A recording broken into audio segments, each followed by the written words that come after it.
Robin, je te propose maintenant de parler de ta méthode. Quand les gens viennent à ton cabinet, la clinique de la colonne, comment ça se passe? Alors, déjà, ils arrivent, ils prennent contact, soit ils me voient sur les réseaux, soit ils appellent au téléphone. Le mieux, c'est qu'ils écrivent ou qu'ils prennent directement en ligne. On commence par un bilan. Le début, c'est bilan complet. En 2 visites. Première visite, on refait les antécédents. Il y a un gros questionnaire de santé à remplir. On revient dessus, on fait un entretien, comprendre qui est la personne, ce qu'elle a vécu. Donc c'est quand même long, hein. C'est 2 visites de 45 minutes. Ils ont le temps d'expliquer, ils ont le temps de raconter. C'est important de créer ce premier contact.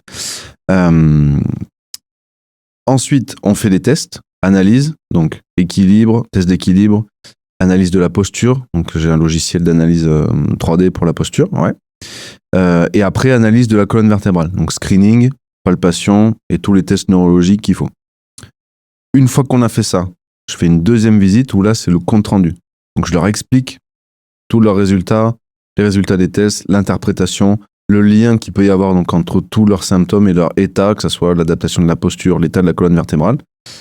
Et surtout, si je peux les aider, s'ils sont au bon endroit, et si je peux les aider, comment je peux les aider? Combien de temps ça prend? Combien ça coûte? Et quel est le rythme, quel est le protocole à mettre en place? Je leur fais ces propositions-là. Ils prennent ou ils prennent pas. Et à la fin, on fait un premier ajustement. Donc, c'est le début des soins, un premier test pour leur montrer la réaction sur leur corps. Comment ça se passe avant les tests? Un ajustement léger au début. On ne connaît pas la réaction des gens, donc il faut y aller light.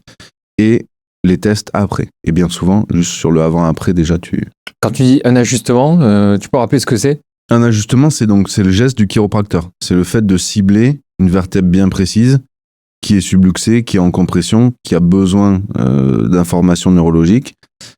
On stimule cette vertèbre-là. On peut avoir, comme on disait, le crack. Des fois, ça craque, des fois, ça craque pas. Il y a toujours un effet. Et ensuite, on refait les tests. On refait les mêmes tests, les amplitudes de mouvement, les tests, ce qui leur faisait mal, d'autres tests neurologiques, et pour leur montrer la différence, pour leur montrer l'impact. Au début, moi, je me concentre sur les cervicales, donc les hautes cervicales, Atlas, Axis, C1, C2. Ça, c'est la spécialité du chiropracteur. On est les seuls professionnels de santé non médicaux à avoir le droit de toucher et de faire des manipulations, donc de faire un ajustement au niveau des cervicales. Les autres professions, normalement, ils n'ont pas le droit. Donc, ou alors avec un avis médical, sauf si tu es médecin. Bref, donc nous, notre boulot principal, c'est ça. Ici, tu as ton crâne, donc ça, c'est en vue augmentée. Le crâne, première cervicale, deuxième cervicale. Là c'est l'arrière du crâne. Ça, c'est l'arrière, ouais. Ici, tu as ton dos et ici, tu as le devant. Donc là, tu as tout ce qui est gorge, la trachée, tout ça. Donc, on s'intéresse à ça. Et si tu le regardes en vue comme ça, tu te rends compte qu'en fait, ici, tu as ton cerveau et ta moelle épinière, elle descend et que les vertèbres sont un canal dans lequel passe ta moelle. Ouais. Donc, imagine ici, ta vertèbre est subluxée. C'est léger, hein. Ah, regarde, tu vas faire le test. Ouais, ça bouge un peu tu le mets canal. le doigt ici et tu mimes la moelle épinière. Ouais. Tu mets les 2 doigts, voilà. Ouais. Donc ça, c'est ton cerveau, la main, et les doigts, c'est la moelle. Imagine ta vertèbre est subluxée, comme ça. Tu le sens sur les doigts. Ouais. C'est pas fort. Il y a une petite friction. Une petite friction, ouais. une petite pression. Mais dès que tu viens ajuster, tu as senti la différence? Ouais. Ça relâche la pression. Donc c'est ça l'effet d'un ajustement. La pression sur le nerf, tu peux avoir un déficit de fonctionnement jusqu'à 50% avec une pression qui équivaut à 1 seconde d'une pointe de stylo. Une pointe de crayon, pardon. Un critérium là. Si tu appuies 1 seconde d'une pointe de stylo, le nerf il peut changer de fonction. Il peut changer en termes de capacité de conduction de l'information jusqu'à la moitié de ce qu'il fait. Donc même un tout petit peu de pression en plus sur un nerf, ça peut avoir de gros effets. Et donc bien souvent, quand tu ajustes upper cervical, donc je fais aussi les séminaires, les formations de spécialisation là-dessus. Moi j'adore cette partie-là. C'est là où tu as le plus gros des effets. Parce que ici, c'est l'endroit du corps où ta moelle est le plus épais, où il y a le plus d'informations neurologiques qui passent. C'est le carrefour ici, Atlas, c'est la clé de voûte. Ok ? On est à la voûte ici. Bah, Atlas, c'est ce qui tient la voûte. Ok. C'est là où toute l'information neurologique du corps passe. C'est notre spécialité, c'est ça. Ils viennent chez toi, diagnostic, première séance, premier ajustement pour eux. En général, est-ce que ensuite ils reviennent? Est-ce que tu leur proposes un programme? Le programme, le mot n'est peut-être pas juste. Tu utilises Si, c'est bien, programme, protocole. Protocole, ouais. Voilà, comment ça se passe? Parce qu'en général, je fais souvent la comparaison avec l'ostéo, désolé, mais quand on va chez l'ostéo, on y va une fois, deux fois, et puis ça s'arrête là. Toi, j'ai cru comprendre que c'est différent. Voilà, à quoi ça ressemble un protocole? Donc, moi, je travaille par phase de soins. Il faut bien comprendre que tu as certains tissus dans le corps qui peuvent mettre jusqu'à 12 à 18 mois pour guérir. Que ce soit les ligaments, les tendons, il y a des temps de guérison, ça, que tu fais ce que tu veux, c'est incompressible. Les temps de guérison biologique, c'est incompressible. Et certaines structures, c'est vraiment long. 12-18 mois pour avoir une guérison complète et un bien-être absolu. Des fois, tu es sur cet horizon de temps-là. Des gens qui ont mal au dos depuis 10 ans, il faut compter plusieurs mois. Et en général, tu as plusieurs étapes. Mais tu as des guérisons complètes à partir de cet ordre d'idée-là, 12-18 mois. Ça va dépendre des gens. C'est-à-dire que si tu es très jeune, très en forme, très sportif, tu n'as pas les mêmes capacités de guérison que si tu as 85 ans et que tu es une mamie et que tu es toute ostéoporotique. Même Antoine Dupont, là, qui s'est blessé il n'y a pas longtemps, il avait beau avoir le meilleur staff du monde, je pense que c'est le meilleur joueur de rugby du monde, que ce soit les physios, les médecins, le centre de réentraînement, il lui a quand même fallu 3-4 mois pour son genou. Là. Le temps de guérison, il est incompressible. Et puis lui, c'était pas 2 fois par semaine, hein, ça devait être tous les jours avec des protocoles hyper drastiques, du renfort, et t'as vu un peu les vidéos, tout ça. Ouais, la précision de malade maximum possible. S'il avait eu un chiropracteur, peut-être ça aurait été 3 mois ou 2 mois, on sait pas. Il n'est pas encore venu à ton cabinet? Et il n'est pas encore venu. Pourtant, je suis pas loin du stade. Hein. Donc, tu as ces temps de guérison qui sont incompressibles, et donc moi, je travaille par rapport à ça, calqué sur ces temps de guérison, en phase de soins. Donc, tu as 3 phases principales. Première phase, en général, c'est ce sur quoi les gens commencent dès le début, c'est 3 mois, entre 3 et 5 mois, pour les cas les plus avancés. 3 mois, et c'est la phase symptomatique, on appelle ça. Donc, c'est la phase où tu vas récupérer, où le corps il va sortir de ses symptômes, il va récupérer de sa douleur, il va au moins revenir à un niveau, au moins à l'équilibre, niveau 0. Si tu prends une échelle, 0 c'est l'équilibre, plus 10, tu es au maximum de ton potentiel de bien-être, moins 10, tu es au fond de la gamelle et tu es en mode survie à fond. Bien souvent, les gens, ils se sentent autour de moins 5. Première étape, déjà, c'est de passer à 0. De retrouver un certain équilibre, un certain apaisement. Ça, il faut compter 3 mois. Et ensuite, la phase la plus importante entre en jeu, c'est la phase de stabilisation. C'est-à-dire qu'une fois que tu as récupéré, justement pour éviter ce yo-yo là, de passer de douleur au soulagement et de douleur au soulagement et pendant 10 ans, quand tu as les mêmes douleurs pendant 10 ans et que tu traites toujours la même chose, c'est que tu es dans un état chronique, donc le problème n'est pas résolu. Et bien souvent, il faut de plus en plus de séances et ça tient de moins en moins longtemps. Ça a même tendance à faire comme ça. Là. Pour éviter cette phase-là, deuxième phase, c'est là où le corps il met en place le plus de changements, j'ai envie de dire, c'est la phase de stabilisation. Ça prend entre 6 et 9 mois. Et là, c'est des soins qui sont plus allégés, le protocole est plus light, toujours un suivi régulier avec des points de contrôle. Et là, la personne est vraiment en train de changer sa neurologie, sa posture est en train de changer, ses tissus sont en train de se réparer. Et une fois que tu as fait ces 2 phases-là, symptomatique et stabilisation, tu arrives dans la phase d'entretien, de bien-être, de maintien de la santé. Donc tu continues à te faire ajuster au rythme que tu veux.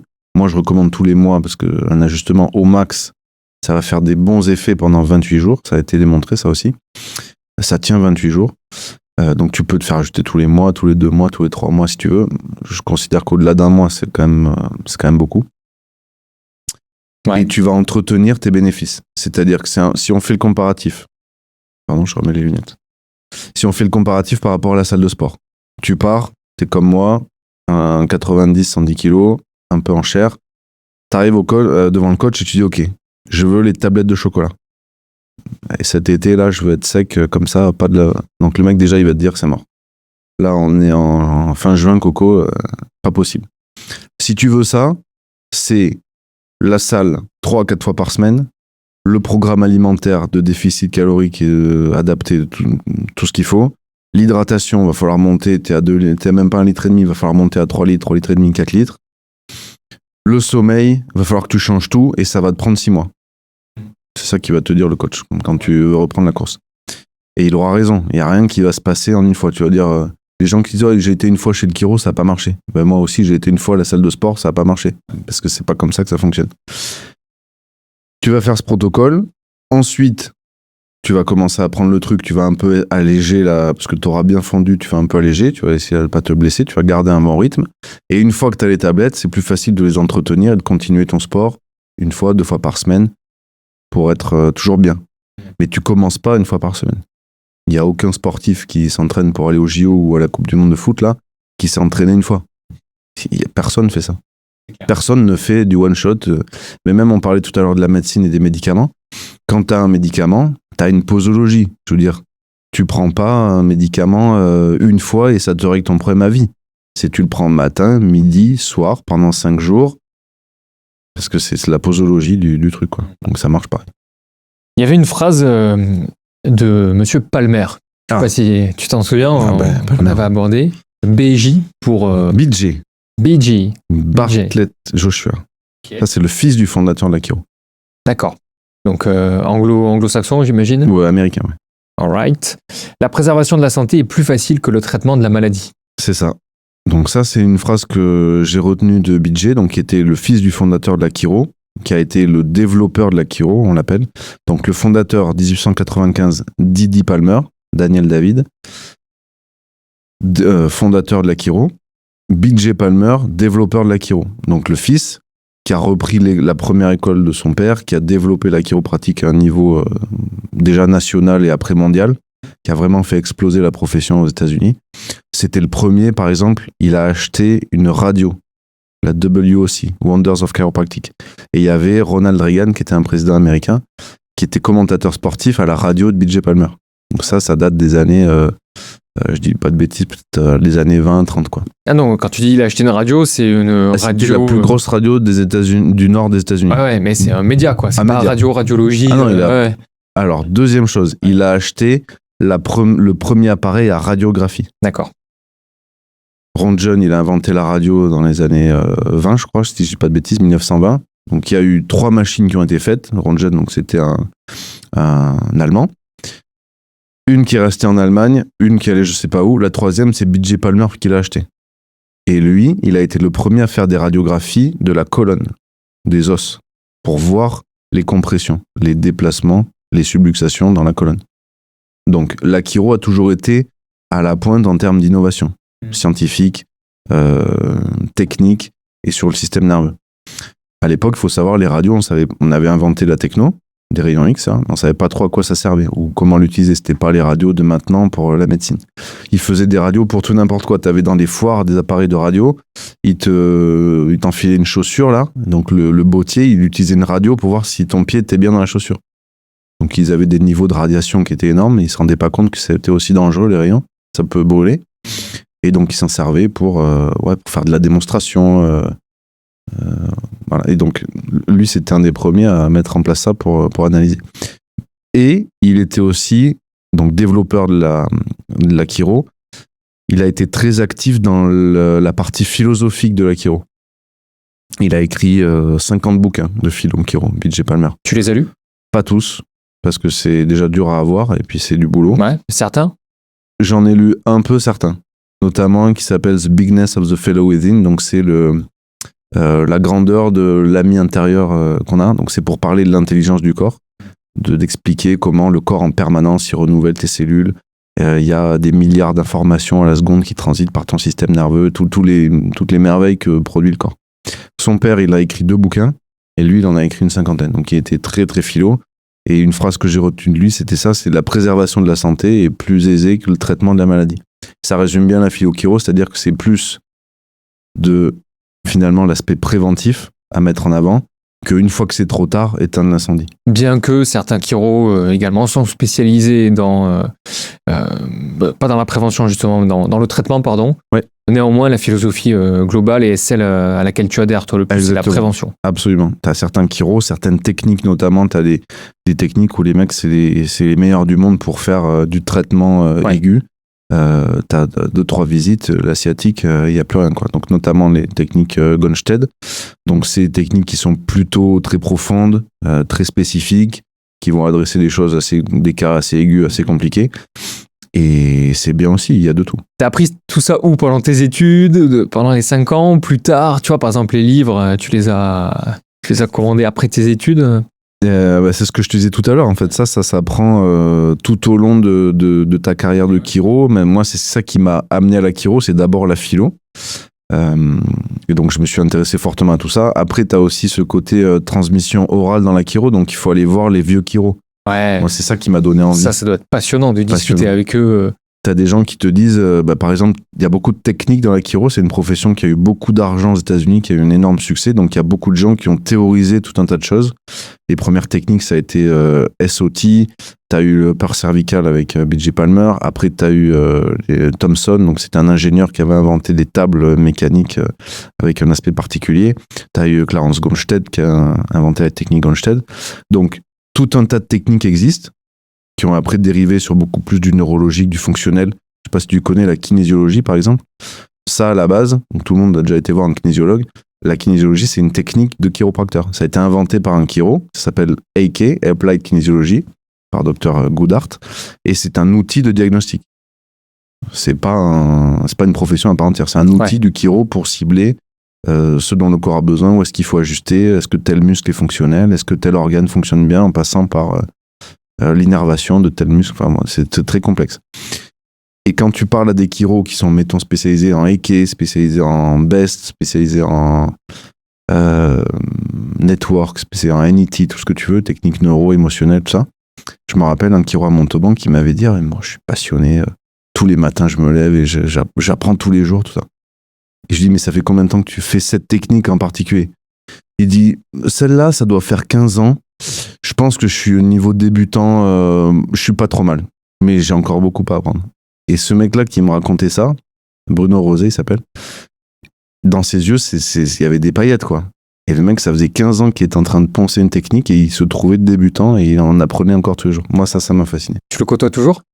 Je l'ai croisé, de temps en temps en séminaire. Après, c'est un petit milieu, donc on se croise. Mais c'est important d'aller voir les anciens chiros, parler avec d'autres chiros, les anciens ou les jeunes aussi, parce que tu as toute une nouvelle génération de chiropracteurs qui est super... qui apportent leur vision également. Exactement, qui est super successful. Bien souvent, c'est une vision qui est héritée des racines. Donc, c'est passé par tout un aspect...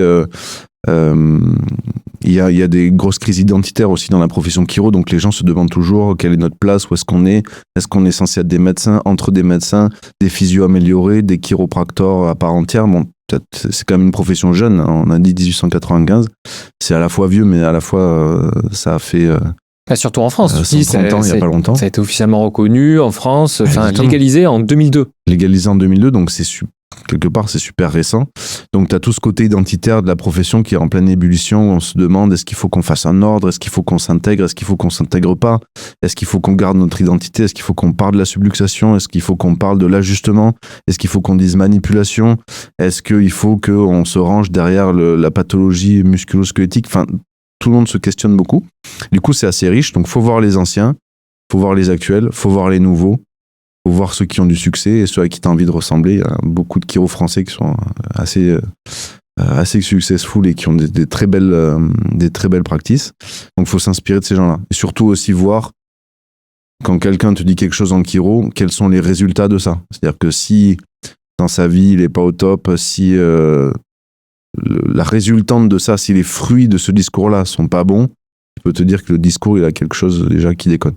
Si les fruits sont super bons, tu peux te dire au contraire que l'arbre est plutôt en bonne santé et que les racines sont bien profondes, quoi. Tu vois, j'avais échangé aussi avec un ostéo il y a quelques mois et entre lui et toi, j'ai complètement changé ma vision de la chiropractie, l'ostéopathie et même des gens qui sont un peu dans le monde médical en général. Ouais.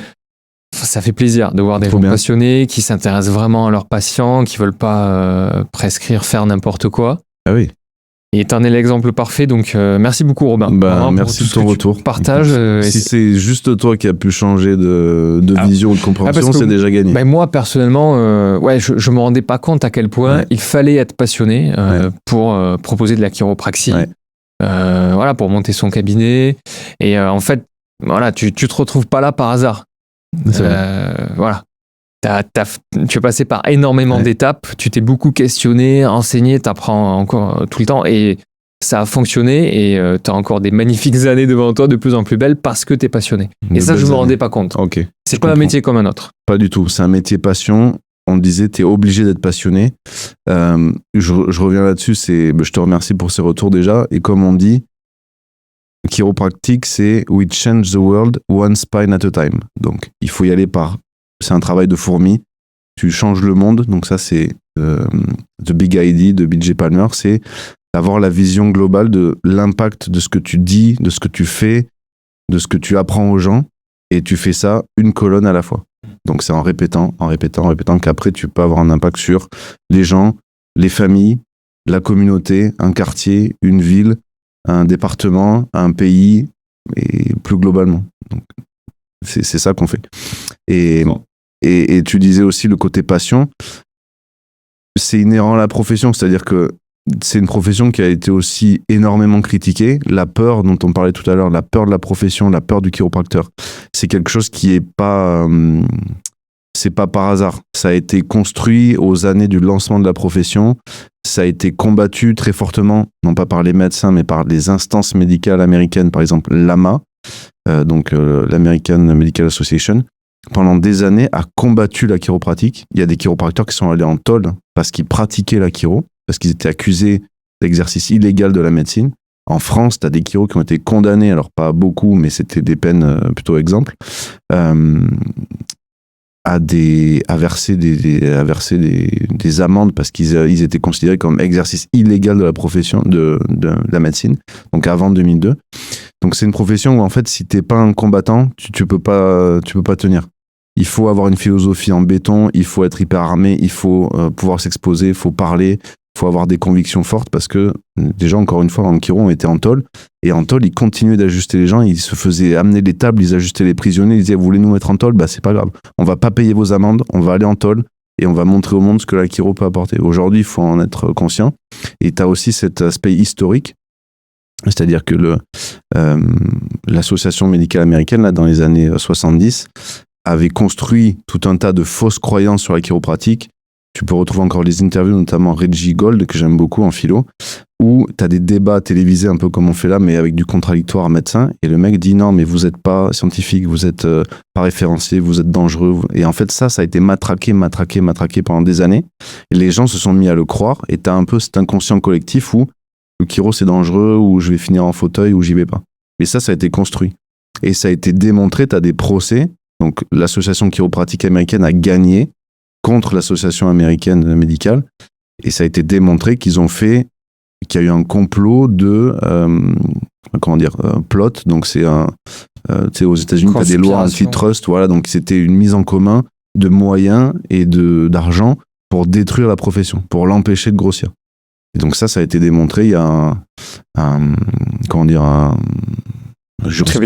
tribunal qui a démontré que, en effet, les pratiques de cette association-là ont été négatives et visaient à détruire la profession. Et ça, aux États-Unis, c'est interdit.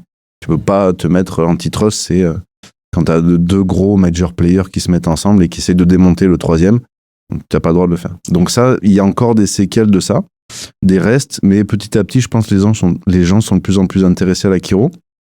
On en parle aussi plus qu'avant. Il y a des patients qui m'ont dit, par exemple, il y a 20 ans, on parlait à peine de l'ostéo. Maintenant, comme tout le monde connaît l'ostéo, on a tous été chez l'ostéo. Je crois que 50% des Français ont déjà été une fois chez un ostéopathe. Ça fait du monde.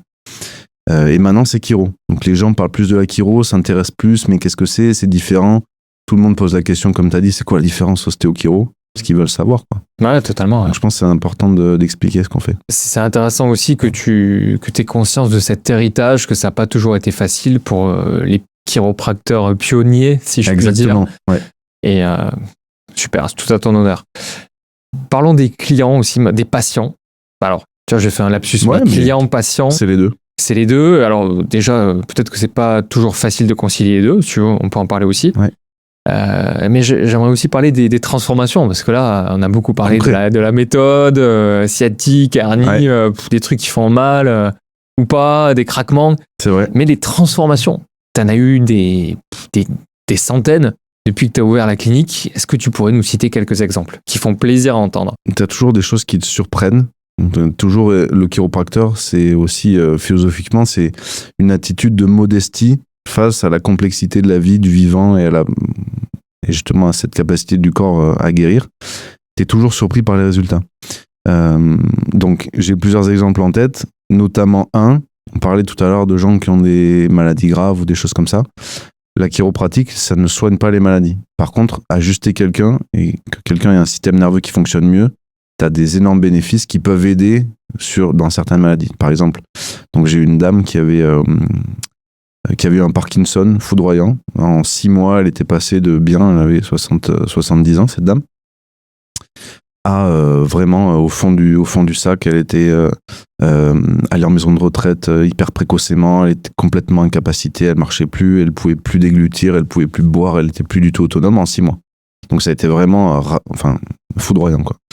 Et c'est sa fille qui m'a contacté sur les réseaux sociaux, qui m'amène sa maman, et qui faisait de la route. En plus, elle venait de loin. Elle allait chercher sa maman en maison de retraite et elle l'amenait se faire ajuster. On s'est vus tous les 2 jours au début. Pendant quelques semaines, là, je l'ai vue 3, 4 fois, 1 fois, 5 fois dans la semaine. Et à chaque fois, il y avait l'évolution. C'est-à-dire, premier jour, elle est arrivée, donc le fauteuil, sorti de la voiture, elle a poussé sa maman dans le fauteuil, elle est arrivée. Donc, j'ai fait un test pour voir un peu la marche. Tu sais, le Parkinson, tu as des gens qui ont des tremblements, qui bloquent, qui n'arrivent plus à marcher, qui font des petits pas comme ça en traînant des pieds là. Je teste ça, elle met, je me rappelle, j'ai des carreaux dans ma clinique, donc elle met 4 secondes ou 5 secondes à faire un carreau, donc 1 mètre, je crois, c'était très très lent. Je l'ajuste, on discute, je la mets sur la table, je fais ce qu'il faut faire, je fais mon ajustement, elle repart. Elle revient le lendemain ou 2 jours après. Elle n'arrivait plus à déglutir, ça je t'avais dit. Et sa fille m'écrit, elle disait, écoutez, je sais pas ce que vous avez fait, dans la voiture, elle a pas fait de fausse route. Et à l'hôpital, tu sais, quand t'es malade comme ça ou avec le Parkinson, ils donnent de l'eau à bulles. Parce que les gens arrivent tellement pas à déglutir qu'il faut des bulles pour stimuler la déglutition. Sinon, tu fais des fausses routes, tu t'étrangles, tu peux pas boire. Enfin, c'est une horreur. Pas de fausse route. Ni dans la voiture, ni la journée qui a suivi à la maison de retraite. Elle est venue le 2e jour. Donc, je donne toujours un verre d'eau à mes patients avant de démarrer. Souvent, les gens sont déshydratés. Et là, je la vois qui boit. Et j'entends le bruit de la gorge qui déglutit, là. Je dis, OK.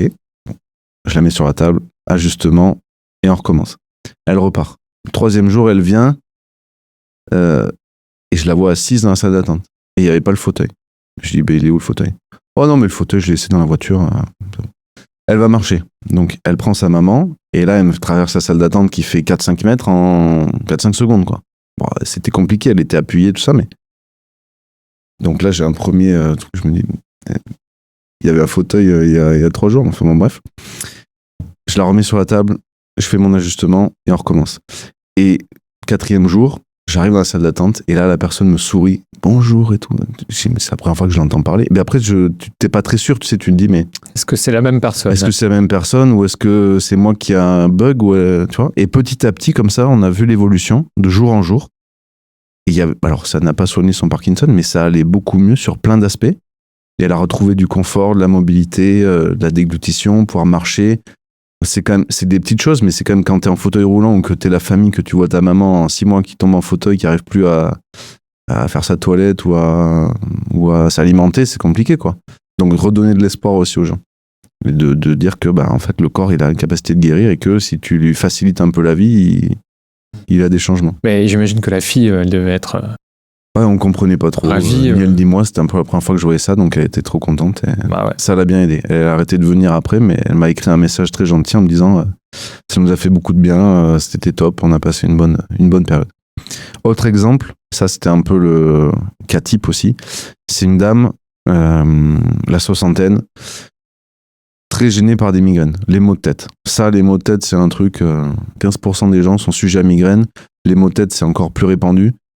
Donc, c'est catégorisé comme maladie neurologique, sous-entendu, c'est comme ça, on peut rien y faire, à part les médicaments, il n'y a pas grand-chose à faire. Bien souvent, c'est beaucoup plus compliqué, c'est des empilements de plein de trucs qui font que tu as une espèce des maux de tête un peu avec plein de formes différentes.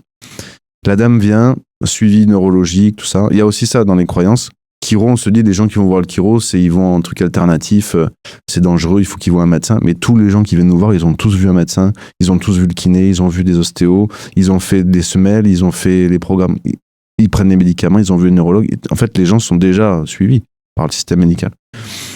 Elle arrive là, depuis 5 ans, migraine, maux de tête, une 20 ou 25 jours de maux de tête par mois. Donc par mois, ça veut dire que tu passes 5 jours tranquille.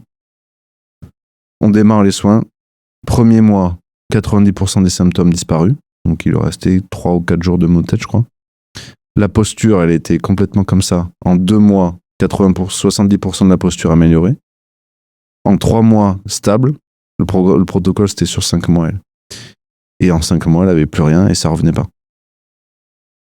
Et ça faisait 5 ans qu'elle était très très gênée, déshabilitée par tout ça. Elle travaillait moins, elle faisait plus d'activité, elle allait plus danser. Et là, elle retrouve joie de vivre, bien-être, moins de douleur.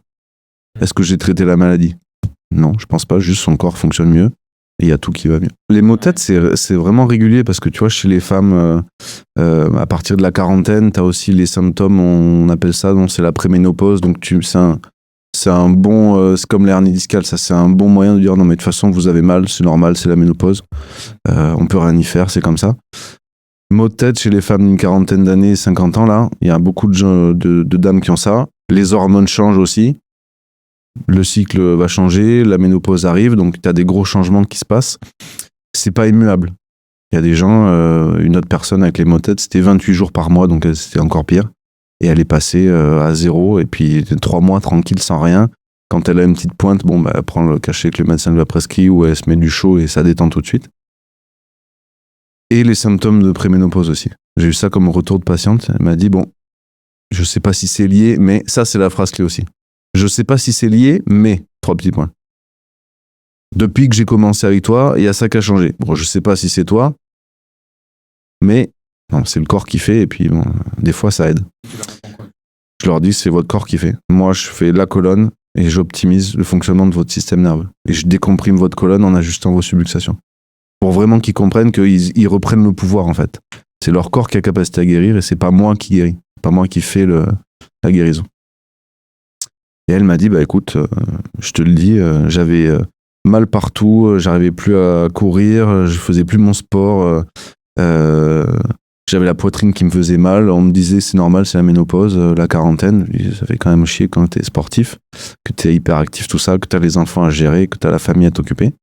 Elle m'a dit, j'ai plus rien. J'ai repris le sport presque tous les jours, j'ai plus mal. Donc, est-ce que c'était la ménopause ? Est-ce que ça a changé sa ménopause ? Non. Est-ce que son système nerveux participe au cycle hormonal ? Peut-être bien que le système nerveux, c'est aussi lui qui gère les hormones. C'est quand même branché sur les organes qui, d'un, envoient la commande du cerveau, puis deux, produisent des hormones. Donc, est-ce que ça a un effet ? Est-ce que c'est juste qu'elle se sentait mieux ? Est-ce que c'est placebo ? À la limite, on s'en fiche. Ce qui compte, c'est que ça va mieux, quoi. Est-ce que tu as certains patients aussi qui sont donc très sportifs, qui font de l'aérox, par exemple, ah oui, et qui viennent te voir ça, c'est dans mon top, c'est dans mon tableau des top patients. Le patient, là, il doit être à plus d'une 30aine de visites. Ça fait presque 1 an qu'on se voit. Et donc, il avait pas mal de soucis au niveau des hormones, au niveau de la peau, au niveau tout un tas de trucs qui l'embêtaient, au niveau de la digestion. Et en plus, il est très sportif. Donc, on fait son suivi. Et en parallèle de ça, il s'est mis à fond au sport. Il s'est remis à l'aérox.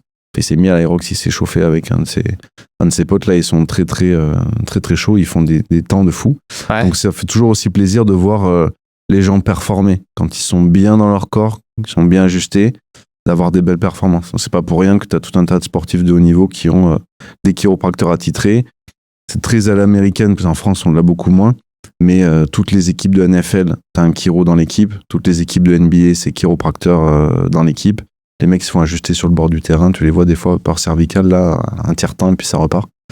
Donc ça, c'est plaisant. À savoir si c'est la chiro ou pas, mais en tout cas, il est beaucoup plus à l'aise. Il est beaucoup moins gêné par tous ses symptômes. Il a repris le sport à fond. Il performe beaucoup en aérox. Donc ça fait toujours plaisir. Est-ce que tu as t'as eu un patient, le temps tourne mais c'est pas grave, okay, où tu as fait la différence très rapidement, en une séance par exemple? Est-ce que c'est possible aussi? Alors, c'est possible aussi. Je redis, c'est pas moi qui fais la différence, c'est le corps qui fait. Moi, je suis qu'une main et je fais ce qu'il faut faire. Et si c'est la bonne chose au bon moment, des fois, tu observes des miracles. Il faut toujours, comme disait PJ Palmer, expect miracles. Des fois, il se passe des trucs, tu sais pas d'où ça sort. Et voilà. Et je me rappelle une dame, première visite, ou c'est une visite même de découverte, je crois. Je faisais des bilans de découverte. Premier ajustement, toggle, donc c'est le geste du chiropracteur, toggle recoil sur les premières cervicales. Et ça faisait des années qu'elle faisait de la kiné pour son épaule, pour son bras, tout ça. Donc elle me montre, elle peut pas faire ça, elle peut pas faire ça. Un ajustement, un geste, juste là où il faut. Elle se relève. Elle passe la main dans les cheveux, tout ça. Je dis, mais le bras, c'est mieux là. Elle dit, ah bah oui, je pouvais pas lever comme ça, là je passe la main dans les cheveux, tout ça. Et tout ça, ça a tenu. Et petit à petit, elle m'a confié, elle m'a dit, bah, par exemple, je mettais plus que des brassières, parce que j'arrivais plus à faire le geste. Là, pour les dames, ça c'est important d'aller dégrafer le soutien-gorge. Ouais. Bah, je me suis racheté des sous-vêtements, j'arrive à remettre les soutiens-gorge, je me sens plus femme, je me sens plus belle. Donc, un geste, tu sais pas quel peut être l'impact sur la vie des gens, sur comment ils vont se sentir. Et ça, c'est chouette. C'est gratifiant. Est-ce que tu t'es déjà dit, ouais, c'est pour ça que je fais ce métier? À ce moment-là, je me le suis dit. Là.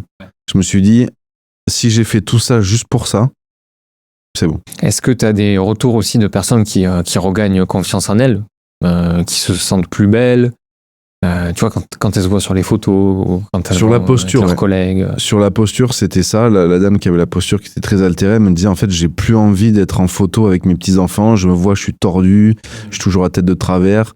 Et elle m'a dit le critère qui est intéressant, c'est elle me disait, je me gare toujours en travers. Quand elle fait les marches arrière, là où c'est créneau, elle était toujours tordue. La bagnole était de travers. Et elle m'a dit, c'est marrant, depuis que je te vois, je me gare droite. Et le voisin me l'a dit, il m'a dit, vous êtes plus en travers sur la place, vous êtes bien droite. Donc, est-ce que c'est récupération de la mobilité, de la tête, des cervicales, tout ça qui fait que, mais il y a des petits trucs où on se dit, voilà, bah sur les photos, j'ai l'air plus droite, on me dit que je me tiens moins voûté, j'ai moins mal au dos, je sens que je pense à toi, je fais le petit exercice que tu m'as recommandé et je vais faire attention à ça. Donc là, ouais, tu te dis, bon, j'ai participé à aider cette personne. C'est très gratifiant, j'imagine. Ouais. Je te propose de conclure quand même et d'arriver si ça te va, un message final que tu voudrais transmettre. Oui. Ta carte blanche, hein, tu peux parler de ce que tu veux. Le mot de la fin, c'est, pour moi, là c'est le but de la chiro aussi, c'est de redonner le pouvoir aux gens et de leur redonner espoir. Le corps est fait pour guérir. La philo-chiro, c'est son fondement, c'est le corps a une capacité innée de guérir. C'est ce qu'on appelle l'intelligence innée, donc c'est cette force vitale, c'est ce qui nous tient en vie. Et cette capacité innée de guérir, elle s'exprime tout le temps et elle est sans limite. Le corps, il a une capacité de guérison qui est sans limite. Et on est toujours surpris de voir ce que le corps peut faire. Quelqu'un qui est donné pour mort ou à l'article de la mort, ou que les gens peuvent sortir d'un fauteuil, marcher, retrouver leurs activités, retrouver une vie normale, retrouver une vie avec moins de douleur, retrouver... reporter ses enfants dans les bras, passer des bons moments en famille, être moins énervé, parce que quand on a mal, on subit et puis on peut être agacé. Ça, c'est sans limite. Donc, si j'ai un dernier truc à dire aux gens, c'est il y a toujours de l'espoir. Tant que la machine, elle tourne, c'est que vous êtes en vie, il y a une capacité de guérison. Tant que vous vous coupez et que ça cicatrise, ça, c'est pas un médecin qui le fait, c'est pas un chiropracteur qui le fait, c'est le corps qui le fait. Tant que ça, c'est fonctionnel, ça veut dire que votre corps est en vie et qu'il peut guérir. C'est la différence, on le disait tout à l'heure, entre un morceau de steak et ton doigt, c'est que quand tu coupes un steak, il se reconstruit pas. Il va pas se refermer, le steak. Parce qu'il n'y a pas la force vitale dedans. Là, c'est de la viande morte. Toi, tu as une force vitale à l'intérieur de toi qui fait que ton corps s'adapte en permanence. Le corps est fait pour s'adapter, guérir et survivre en permanence. Il prend toutes les infos, il en fait quelque chose. Et il n'est pas bête. Il est intelligent, d'une intelligence millénaire, donc il sait ce qu'il fait. Le chiropracteur, il travaille sur ça. Il sait que le corps est intelligent, il fait confiance et il fait son boulot. Donc on peut faire confiance à notre corps, à notre esprit, à notre cerveau pour... Faisons confiance à notre corps, à notre cerveau et à ce qui unit du haut vers le bas, de l'intérieur vers l'extérieur. Donc ce qui vient d'en haut, ce qui descend, les émotions, on est un individu indivisible, c'est-à-dire que tes émotions ne sont pas séparées de ton corps, qui n'est pas séparé de ton mental, qui n'est pas séparé de ta chimie, qui n'est pas séparé de ton âme, de ta spiritualité. On est un seul et même morceau, et tout ça marche ensemble. Et tout ça marche bien ensemble. Il faut juste des fois donner un petit coup de pouce. Super, merci Robin. Merci Julien.